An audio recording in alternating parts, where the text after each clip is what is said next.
All right, and let's.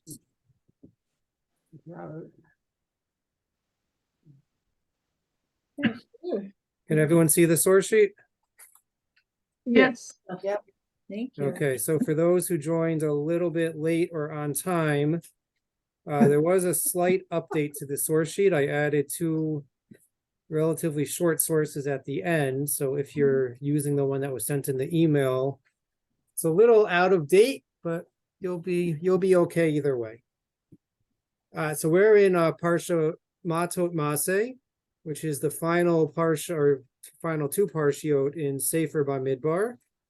In Shul this week, we'll say Chazak, Chazak, V'nit Chazek. And with it, we conclude Sefer Bamidbar.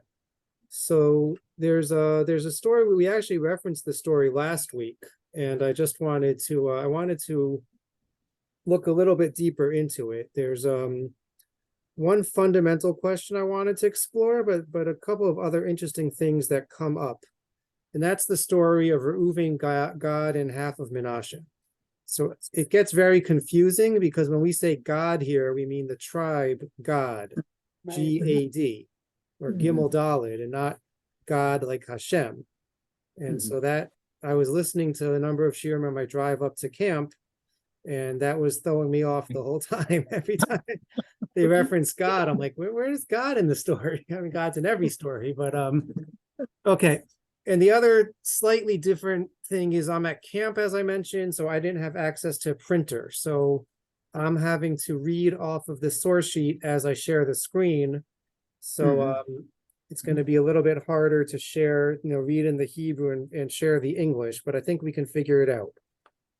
Sure. So I assume most of us are familiar, at least with the general details of the story of this at the end of Sefer Bamidbar with the tribes of Reuven, Gad, and half of Menashe. So who wants to start us off with a little summary of what happens?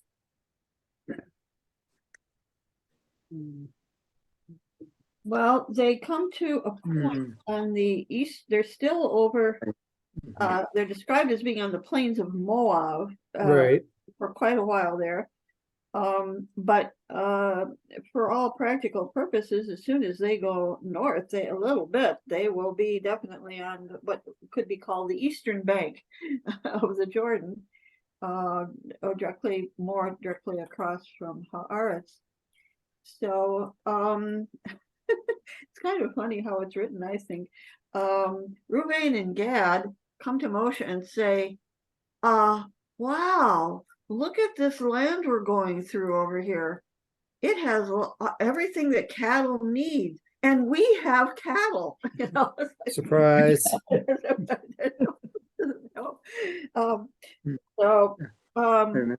are many ways of looking at that as to whether that was the right thing to do or not, but that really wasn't the original plan. But they really persuaded Moshe, in effect, I think, both with their enthusiasm and their sense of this being the right thing. And they are in fact complimented eventually for having taken a totally new kind of initiative. It's like a mark of the new Israeli, they took the initiative. And so Moshe says, that's fine, but we need for you to participate in this battle to take the other side of the Jordan. As a matter of fact, I think I'm going to make you the leaders.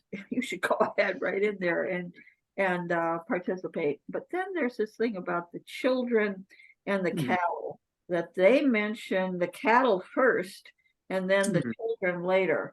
And Moshe switches it on them and is reminding them that their ultimate responsibility is to the children, really. Okay. That's the beginning of the story. But then the tribe of Menashe gets into the picture too, and that is, I think, is really interesting. And I'm looking forward very much to your other sources on those points you. Okay, thank you, Anne. Does everyone agree with Anne's summary? I'm putting Anne on the spot a little bit here. There's one detail that sort of got glossed over. Oh, okay. which is you said that Moshe says that's fine. Is, you have to Okay. go first into battle, but that's not really Moshe's response. Moshe begins by getting quite angry at them. Yeah. So in verse number 6, and again, I'm just going to read the English because I can't display this. So the sheet is too long to display the Hebrew and English at the same time. Moses replies to the Gadites and the Reubenites, "Are your brothers to go to war while you stayed here? Why will you turn the minds of the Israelites from crossing into the land that Hashem has given them? That is what your fathers did when I sent them from Kadesh Barnea to survey the land," referencing what? The spies. The spies. So Moshe is afraid that this is a repeat of what happened with the spies, right? They're going to dissuade everyone from wanting to go conquer the land. After going up to the Wadi Eshkol and surveying the land, they turned the minds of Israelites from invading the land Hashem had given them. Thereupon Hashem was incensed and swore, "None of the men from 20 years up who came out of Egypt shall see the land that I promised on oath to Abraham, Isaac, and Jacob, for they did not remain loyal to me. None except Caleb ben Yefuneh and Yeshua ben Nun, for they remain loyal to Hashem. Hashem incensed at Israel, making them wander in the wilderness for 40 years until the whole generation that had provoked Hashem's displeasure was gone. And now you, a breed of sinful fellows, have replaced your fathers to add still further to Hashem's wrath against Israel. If you turn away from God, who then abandons them once more in the wilderness, you will bring calamity upon all this people." Okay, so Moshe is not at all happy with this request, right? And we may take his response, right? Why is he so harsh in this response? Well, the whole purpose of going to the land of Israel is going to the land of Israel. And these people now have found a place which is not really what is referred to biblically as the land of Israel. And Yeah, it just suits them. And so they say, well, having come this far, in fact, this is nicer. We'd like to settle down here. right. So certainly there's like sort of you're not completing the mission. And, especially if the mission is going to the land that God promised. So we would think that that's something that shouldn't so easily be given up on. That's think not there's another entirely true, though. That's not true. Say Moshe, again? what you're saying isn't entirely true, though, because Hashem promised Abraham Avinu that they would have all of that land. Okay, so there's So a this really is like a messianic fervor on their there's a part. really fascinating discussion about the borders of the land of Israel, and is this land area included in it or not? Everyone agrees this is not part of the original destination in which this generation was headed towards.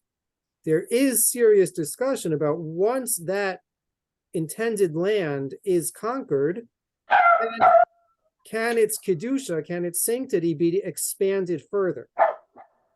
And so there are those who point to what God promised Abraham and saying what God promised to Abraham was actually a much bigger piece of land than we normally assume were the boundaries of Eretz Yisrael.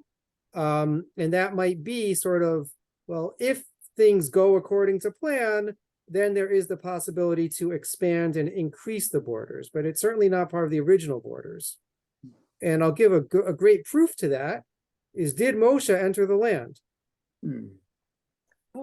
He did not. He did not, and yet he's here, right? So this certainly can't be, right? That's the greatest tragedy in the Chumash, that Moshe doesn't get to enter the land, and yet he's here talking to them. So it can't be that this is the original or the proper Eretz Yisrael. Maybe it's, Eretz Yisrael 0.2 or expanded. That's an interesting topic for a different shiur, perhaps. Are these lands Ever Hayarden on the eastern bank? Are they subject to the rules of Maaser? So that's a great question. The answer is no. Are they subject to the rules of Shemitah? No. It's not Eretz Yisrael. Do they have cities of There is a refuge? possibility, again, there is discussion about They have possibly cities of refuge? when the boundaries are expanded, that maybe these mitzvot might be relevant in one way or another, whether that's D'oraita or D'Rabbanan, but they're certainly not intrinsically bound by those mitzvot. I think the Mishnah does not include the extended area. Correct, correct. But they have cities of refuge. But they do have cities of refuge. They have They also have Leviticus Bate cities. Din, but that's not Talui Ba'aretz. Right, we have based in Baltimore. Right? Well, we don't have refuges, cities. We don't have refugee cities, but the refugee Cities of cities, that's refuge. interesting, but those refugee cities are not effective until the three on the other side of the Jordan are consecrated. Right, but the rationale for the fighting over on the eastern side had to do also with the spread of Canaanite culture. If you want to use the argument, well, this wasn't Canaanite, that argument can't be used because there are Amorites and Canaanites over on the eastern side too. Yeah. So Yeah. I can see where Reuven and Gad might want to think that this was all right to do. Okay. So anyway, Moshe is very upset at them. And I think another reason for his very strong reaction is what we just mentioned, is how much of an affront is this to him that he's been told by Hashem that Moshe is not going to be able to enter the land. So, right, not only are these people, as it were, not wanting to complete the mission or wanting to separate themselves out in some way, right? And in a moment, we'll get to the Rashi who comments that they have their priorities wrong, that they're focused more on the money than on the family or their spiritual needs. But Moshe's like, I don't get to enter the land. You have this golden opportunity in front of you and you're giving it away. It's like it might be seen as a personal affront to Moshe. And there's one more significant piece to Moshe's reaction. And I didn't bring all the sources for this, but if we remember back to last week's Parsha, in last week's Shir with Benot Tzlofchad, the daughters of Tzlofchad, we have these daughters who come to Moshe and they pose a very difficult halachic question. Our father died without sons. It's not fair that we shouldn't be able to inherit or that his name will be lost forever. And what does Moshe do? Yes, he asked the question. He says, that's a great question. I don't know. I'm going to have to ask Hashem what the answer to your question is. We have other instances in Sefer Bamidbar in particular that follow a similar pattern. If you remember last week, we mentioned, right, Pesach Sheni. We have a case of a number of people who are tamei, they're impure, and they're not able to offer the Korban Pesach, the Paschal offering. They come to Moshe and they say, Moshe, why can't we bring the Korban Pesach? The reason that we're impure is for some legitimate reason, right? They're involved in one mitzvah or another. It's not fair. And again, Moshe says, that's a great question. I don't know. Let me ask Hashem. And we found it a third time. Like last week with Tzlofchad, we saw the opinion that says Tzlofchad was the Mikoshei Shetzim. Mikoshei Shetzim also. They don't know what to do. They put him in jail. They put him in some guard. And they say, Moshe, what should we do? And again, Moshe says, I don't know. Let me ask Hashem. So very significant in our Parsha, Moshe gives them an answer without asking Hashem. So I think that one important thing to take from this is that, this is really the development and perhaps the final step in the unfurling halachic process, that we were at a point where every difficult halachic question had to be adjudicated directly by Hashem. As we come to the end of Sefer Bamidbar, preparing to enter the land, where presumably we won't have the same access to prophecy, we already see that difficult questions don't have to be answered directly by Hashem. Moshe is able to answer on his own. I think that's quite a significant development and one that's often overlooked. Wow. So after this initial harsh response, Moshe walks it back a little bit. And this is where Anne, right, this is what Anne referenced. So in verse number 16, They stepped up to him and said, "We will build here sheepfolds for our flocks and towns for our children. We will hasten as shock troops in the van of the Israelites until we've established them in their home, while our children stay in the fortified towns because of the inhabitants of the land. We will not return to our homes until the Israelites, every one of them, are in possession of their portion. We will not have a share with them in the territory beyond the Jordan, for we have received our share on the east side of the Jordan." So they come up with a compromise. After Moshe kind of gives them the guilt trip, it doesn't work. They're still committed to wanting to settle on this side of the Jordan in the pasture land. And they say, "Okay, we understand your concern, Moshe. Don't worry. We're going to be the ones to lead the nation out into battle, and we'll not come and settle this land until every other tribe is properly settled in their portion on the west side of the Jordan River." And to this, Moshe agrees. But as we mentioned, there is one more stipulation that Moshe adds, and that is Children. I think it's 28. Moses gave instructions concerning them to Eleazar the priest and Yoshua son ben Nun and the family heads of the Israelite tribes. Moshe said to them, "If every shock fighter among the Gadites and the Reubenites crosses the Jordan with you to do battle at the instance of Hashem, and the land is subdued before you, you shall give them the land of Gilead as a holding. But if they do not cross over with you as shock troops, they shall receive holding among you in the land of Canaan." Right? That's going to be their punishment. They're going to have to take land on the west side in Israel proper.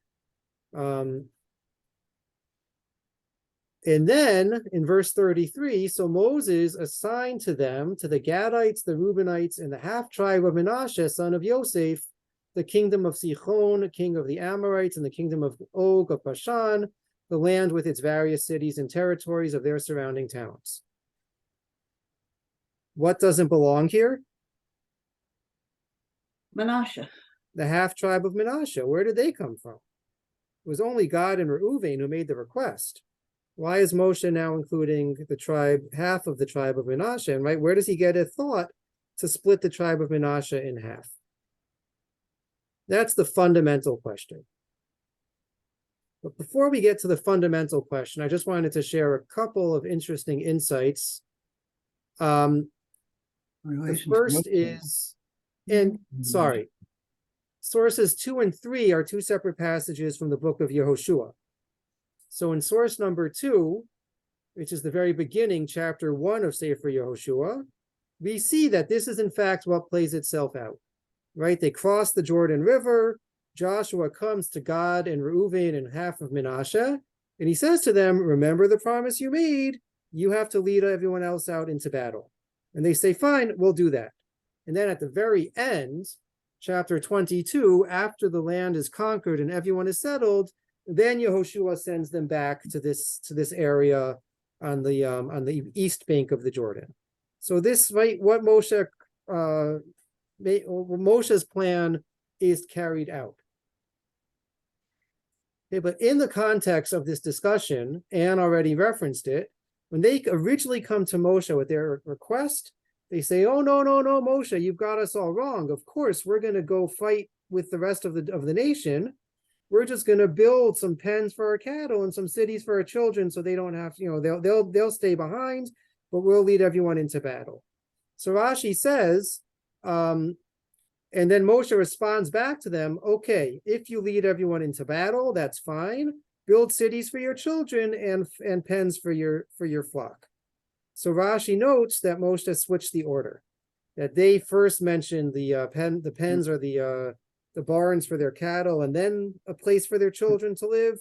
Rashi says that they messed up. They what's the phrase? Asu ha'ikar, asu ha'tafel ikar. They made that which is less important more important. They were more focused on their wealth than on the safety and spiritual well-being of their children. So that's why Moshe switches it around. Right? This is a very harsh insight of Rashi, and one that I've heard many rabbis use in the context of rebuking their congregants in many different ways. that so many times we put that which is less important before that which is more important. And so this is a powerful reminder of that. Just continuing along that line of thought, Rav Lichtenstein, in source number 9, he says just as much. He says their request to settle on the east side of the Jordan was not counter to halacha. There's nothing in halacha that says it's forbidden to not live in the land of Israel. There's a lot of discussion. Is it a mitzvah? Is it not a mitzvah? Is it the ideal? He says it certainly wasn't a sin. And so Rav Lichtenstein says Moshe lowers his level of opposition. Their proposal is still an unworthy one, but they are not sinners. Is their idea of making the eastern side of the Jordan their inheritance owing to economic considerations a sinful one? Apparently not. Is their request worthy? Certainly not. Those who abandon Eretz Yisrael, the land that God has given for financial or other reasons, are not sinning in the regular sense of the word, but they are undoubtedly missing the mark in terms of the aim towards which Moshe and all the leaders of Jewish history have tried to lead and educate. Okay, so this is obviously a very rich story for discussions of our relationship to Israel, right? Aliyah, Zionism, and all that. And I'm in the middle of reading a book. I'm sure I will reference it in other drashot and classes, but Daniel Gordis, who writes very powerfully and very beautifully about Israel, he has a number of excellent books. His most recent one is We Stand Divided, the Rift Between American Jews and Israel. And in chapter 4, he references this story, the story of God and Reuven. And he says that one of the fundamental differences, Robert, you're a historian, so maybe you'll share some insights on this analysis. But he says that his father was a shul rabbi during World War II. So Daniel Gordis writes at the beginning of this chapter that so many times people come up to him with pictures of their father officiating at a wedding, at a bar mitzvah, at a bris, at something where you could see it's clearly in a fancy social hall, there's nice food, everyone's dressed up, and you turn the picture over and it says, so-and-so's wedding, September 1944, 1943. And he says he shudders at these pictures because it's such a sharp contrast between what the experience for the Jewish community in America was versus what was going on for the Jews in Europe at that same time. Okay. Whoa. Yeah, it's powerful. It's a little harsh. It's not, it's certainly simplifying things. But the point he's making is that he says America and the ability, for those Jews who were able to make their way to America was in many ways an escape from Jewish history. If Jewish history was all about pogroms and Holocaust and all sorts of horrible things that were done, and Jews living as sort of the outcast in the host society, America was an escape for that. In one very powerful image, he quotes an author, I forget which author it was, who says that it was America offered the chance to sleep soundly at night. And so he says, and that's the exact opposite of what the Zionists were trying to do, right? The Zionists were trying to remain by settling in Israel, were trying to claim their own stake in Jewish history and perhaps rewrite the books, rewrite Jewish history, but to be active participants in Jewish history and not, quote, escape from it. In 1943, the British were in control. They were 1939, 1940. They were in control of Eretz Yisrael, and you couldn't go there. My grandfather tried to get in, and right. So he's saying just in general, right? The idea, the book is saying that there's a fundamental disconnect between Israel and the American Jewish community. We can argue. It's a very provocative book, and we can argue, right? Maybe that's true in the more liberal elements of the American Jewish community, maybe not as much in the Orthodox community, maybe yes. this is his point. But his point for our story and Moshe's harsh rebuke of them is that they, in a sense, he's saying, were looking to escape from Jewish history, right? They didn't want to necessarily have a part in the conquering of the land, the settling of the land, involvement in whatever the political structure was going to be. They were looking to remain on the side. That's his analysis of this story and putting it in that context of a contemporary divide, if such a divide exists, between Israel and American Jewry. It's a very provocative, harsh critique. It's very strange stuff. There's a Yiddish saying that der Dallas is a zoivi a roit bendel of a weiss Pferd. Poverty for Jews is like a red ribbon on a white horse. It suits us. Uh-huh. And there's a problem. Does that mean that the only from people are those who are poor materially? Mhm. Or is it that Shlomo HaMelech, as the king, with everything and then some, can never be pious? It's a problem. Is Israel currently too prosperous to be a good country? It's very difficult to get one's head around the idea. Yeah, It's an odd thing. And also, with regard to the Ever HaYarden, they are literally next door. And will they be paying taxes to the central government? Absolutely. Whoever's right. in power. They are going to be dependent. The 2.5 tribes are going to be dependent on protection, backup from the home area. They are trading through the channels that go towards the west and from the west. So it's not that far. People who live in the Golan, are they in Eretz Yisrael or not in Eretz Yisrael? Begin made a decision. It's perhaps a simplified, it's a simplification for sure. And this is, I'm not bringing this in order to cast any judgment. All 4 of my grandparents are American born. And that's not to say that every Jew living in America had it easy. For sure, many Jews suffered for a long time here. But it's an interesting way of looking at it. So just to read, the concluding about Moshe's eventually relenting and saying you can do it so long as you go to battle first. He says that the ultimate message is to be part of the Israelite nation is to commit to joining the conquests of the land. Warfare is not just one legitimate option. Later Jewish law on warfare even included a concept of obligatory war. There are wars that one is obliged to fight.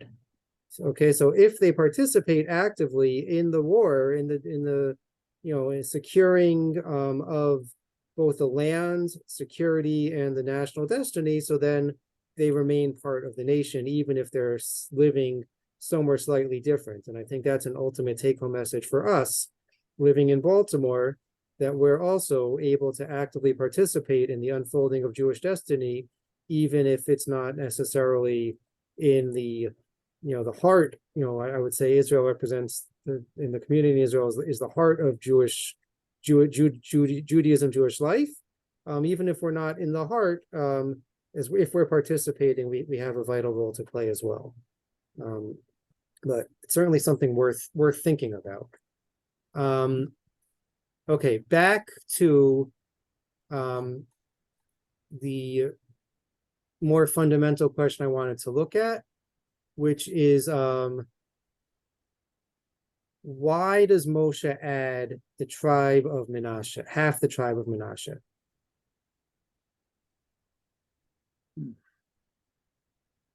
Arthur, you said something about Yosef.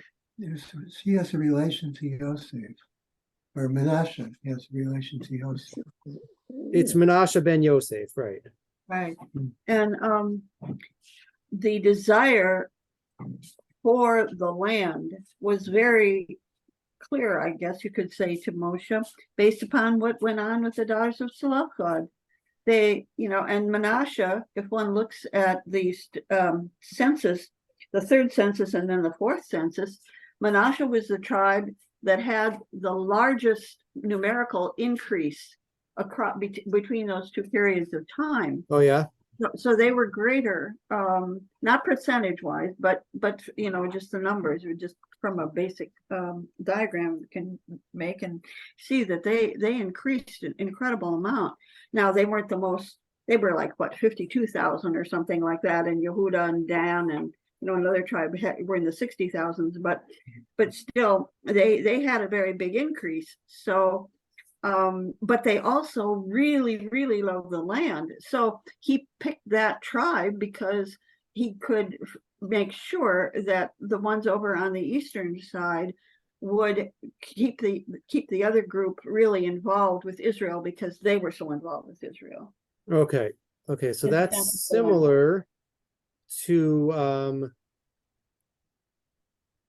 what the Netziv says. The Netziv says, and this was not translated on Safari with all my driving. I didn't have time to type up a translation, so I apologize for this.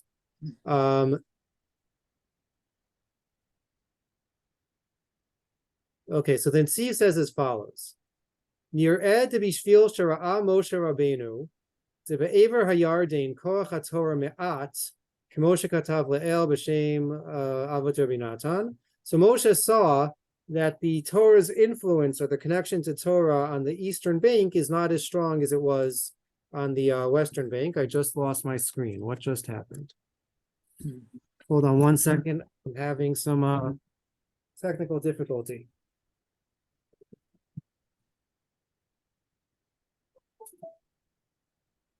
Okay. Sorry about that. The monitor that I'm using got disconnected. Oh, no wonder. Can you still see the screen? No. Source sheet? No. I think you need to share again. Yeah. I just need to show.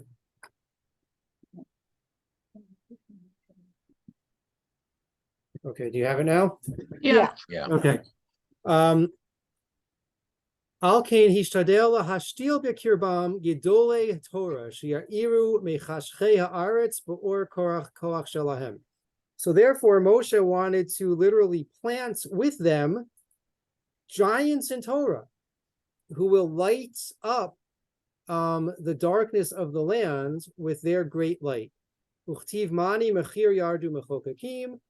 Okay, so and then he quotes some tradition that says the tribe of Menashe was especially steeped in Torah learning. A lot of Rosh Yeshiva came from the tribe of Menashe. So the Netziv is saying that Moshe specifically chose the half tribe of Menashe because of their strong commitment and connection to Torah, right? And perhaps we can expand it to say also their strong connection to the land. They had their spirit, they had their priorities right. They would never say we want to stay here because of our cattle and our financial opportunities. They were the spiritual guidelights. All right. Others say that it's the half of the tribe in order that this half will have a strong connection, a strong pull to want to go and interact with their cousins and family members living on the other side. And so it creates a natural bridge between the two sides, between the two camps, as it were. The Ramban, however, says more straightforward. Ulachetzi shevet Menashe, it's a half of the tribe of Menashe. Mitchila lo ba'u lefanav shevet Menashe. Originally, Menashe did not come to Moshe. Aval kasher chilei ka'aretz lishnei hashvatim ra'a shehi eretz gedola yoter min ha'ra'ui. But once they came with their request, and Moshe eventually agrees, he sees that this land that they want to settle is too big. It's too big for just two tribes. Ubikesh Misha Yertzeli Tacheli Mahem. And so Moshe asks, does anyone else want to live in this land? And there were members of the tribe of Menashe that said, sure, this looks like a nice place to live. Maybe they also were shepherds. They also had cattle. V'natan lahem michelkam, and that's why it's half of the tribe of Menashe. So, very different takes on it from the Ramban and from the Netziv as to why half of the tribe of Menashe. But now I want to share with you a tremendous insight, and this is again from the Rabbi Foreman podcast. It wasn't actually Rabbi Foreman speaking on it this week. It was someone who used to work with Toby and I in the JLIC program. He was the campus rabbi at Cornell. He's now living back in Israel, Ami Silver. And he just made a fascinating insight. He says the whole key to understanding it is in verse number 16, and I'm in the Hebrew intentionally, where after they come to Moshe with the original request, and Moshe says, absolutely not, it's going to lead to a repeat of the sin of the spies. So then they go back to Moshe and they say, no, you don't understand. We're not saying that we want nothing to do with the land and the rest of the nation. We're going to be the ones to lead them into battle. But the verb that they use is vayikshu elav vayomru gidrotzon ivne lemiknenu povarim mitzapenu v'anachnu nechaletz chlushim lifnei bnei Israel. Vayikshu elav, which literally means they approached him. They came close to him. Does this vayikshu elav remind you of anything else? Oh,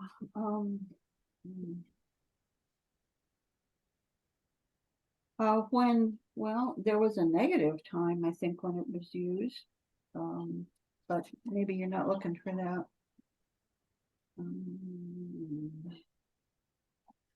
So it's actually a parsha in Sefer Breshit. Yeah. Parshat Vayigash. Yehuda. Vayigash elav Yehuda. Yeah. This is one of the sources that was added later. Vayigash elav Yehuda. Yehuda approaches, right? Yehuda doesn't know whom he's approaching. We know it's Yosef. Yehuda thinks it's some Egyptian minister. What has just happened? It's a strong way of saying he's really going out there. He's putting himself out there. Well, no. Back in Sefer Breshit, what had just happened that prompts Yehuda to approach? Because of what he was going to do to Benjamin. He's put into jail. So, right, this was now the third time that they're back getting food, and the cup is found in the pouch of Binyamin. Right, they had to convince Yaakov to allow Binyamin to go. Yaakov was afraid that he already lost Yosef, one of his sons from Rachel, and if Binyamin goes, something horrible is going to happen to him. And now their worst nightmare is playing itself out, because it seems that Binyamin is going to be put to death, held in jail, something that will prevent him from coming back to Yaakov.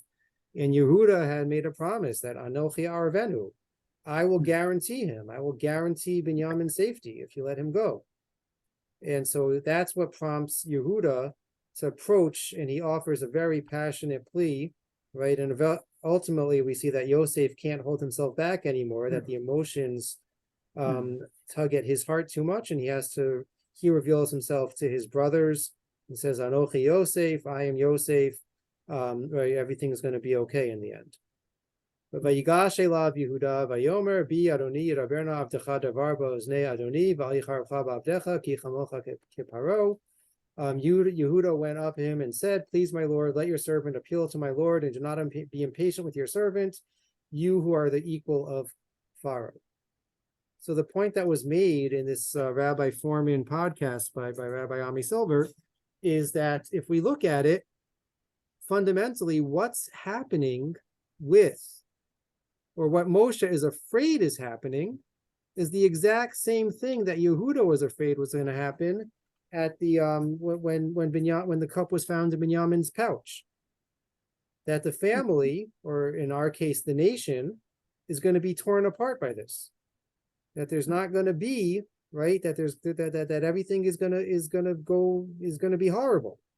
And in Yehuda stepping up and convincing Yosef that he is in fact taking responsibility for Binyamin, He's saying that the family is strong. The family is intact. Whatever fear there was of there being a rupture, right? Maybe there was at one point when they sold Yosef into slavery, but that's not the case anymore. Now the family is strong. And so Vayikshu Elav, when Bnei Gad and Bnei Reuven approach Moshe, it's with that same commitment to the rest of the family, as it were, the rest of the nation, to say, you, Moshe, may think that this is a moment that's going to tear the nation apart. We're here to promise you that that's not the case. We're here to show you that we remain committed to the whole. We're going to be part of the national mission, the national destiny, by fighting alongside. And this has nothing to do with our commitments and our bond that exists. So that's one very powerful thing about Vayikshu. Then he takes it one step further, and he says, why specifically Menashe?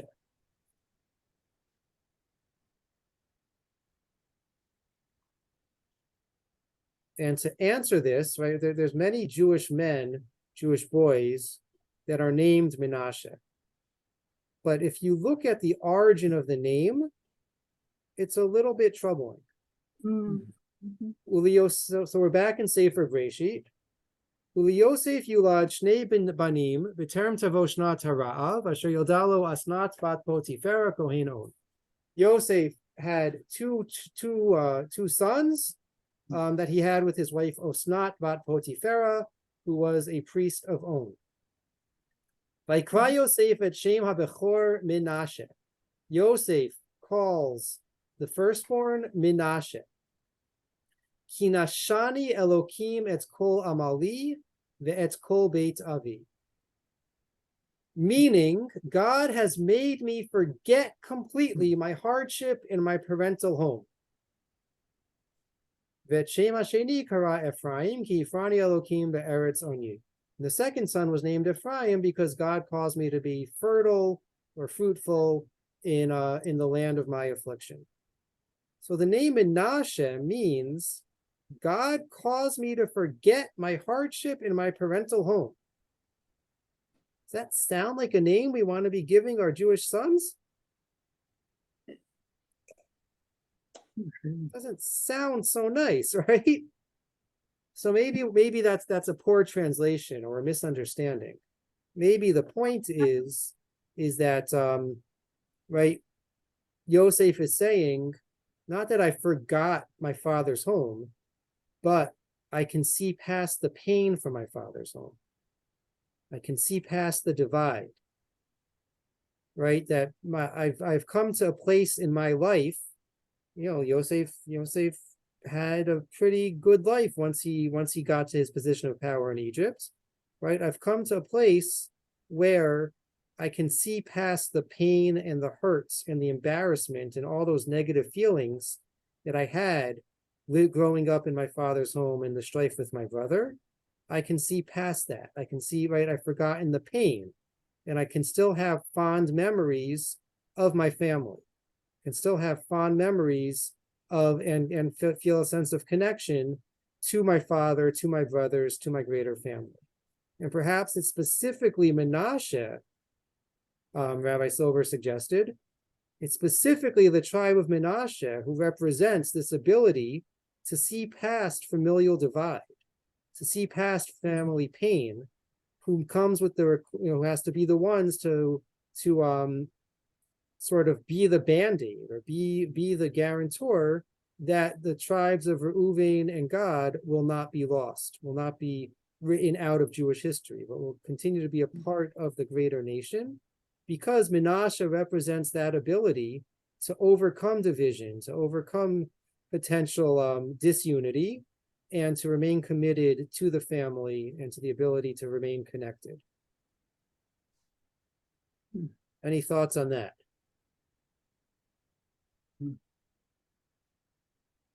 After the Holocaust, I don't think it could be appropriate to call a child Menashe because of horrible things that had happened in a family. So, yeah, right. So with that understanding, Menashe is no longer a horrible name.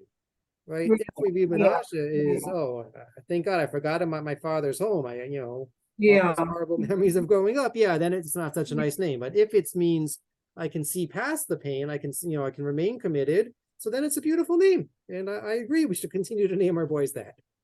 Yeah. Yeah. I wanted, if I could, for just a second, to call attention to which part of Menashe settled on the east and which part on the west. I came across something in the Rashi that helped me to answer that. Yeah. It says back a little bit earlier, it's from what we had been learning, which exactly of the families, the clans, so to speak, Right. another way of translating that, who were they? And so it says Menashe and immediately mentions Makir, as if Makir is a firstborn. So those of Makir could be thought of perhaps to be a little bit older than some of the others. It occurred to me, perhaps that's the case. And then we have Gilead as a name of the son of Makir. And certainly at the end of this parsha, we have them being people who are over in that eastern side, way up in the north, and we call that area Gilead. Yeah. But if one goes to the book of Yehoshua, they weren't necessarily the ones. It's called Makir again, are the ones who settle in the east, and some from Gilead did wind up settling in the west. So I was thinking that maybe the older ones who had more time to study Torah, well, they had a few animals on the side, but they were the ones who got to go into the northern part of Gilead. That's just a surmise. It's very possible. I'm having a hard time following without all the psukim in front of me, but Sure. it's Okay, an interesting suggestion. yeah, thank you. The reason I thought that it was beautiful in a way was because the word makir can be understood as related to the word kara, to recognize. And Here, yeah. and the point, of course, is that Hashem's presence is everywhere, and there has to be holiness everywhere. And Moshe Rabbeinu realized that they had that gift on top of their Torah learning and their love of the land, but they were capable of recognizing it and knowing it. And so he felt secure in giving them that portion over on the eastern bank. Interesting. Okay, well, I hope I gave you what to think about. And so the fundamental question as to why the half tribe of Menashe was added, we saw three interesting explanations for that. Number one, that they also had cattle, right? The Ramban. We saw the Netziv, who says they were sort of the spiritual leaders or the spiritual elite. They were capable Torah leaders, and maybe they were some sort of guarantee. And then we saw the whole explanation of the origins of Menashe and what the tribe represents, based on the original giving of the name. And we also addressed some, not our main focus for tonight, but some really provocative ideas about what this story may have as far as significance of our own personal and communal relations to Israel, and to as Danny Gordas put it, participating or sitting on the sidelines of Jewish history. I think is certainly a provocative thing that hopefully gives you what to think about. As I mentioned in my email to the shul last week, I'm in camp for Shabbos this week, so I will not see everyone, but I hope you'll all be in shul. And look forward to seeing you back on Zoom next Tuesday night for beginning of Sefer Devarim. Oh, thank you. Thank you, Rabbi. All Thank right, you. have a good night, everyone. Thank you so Yeah, much. thanks. Bye-bye. Bye-bye. Lou?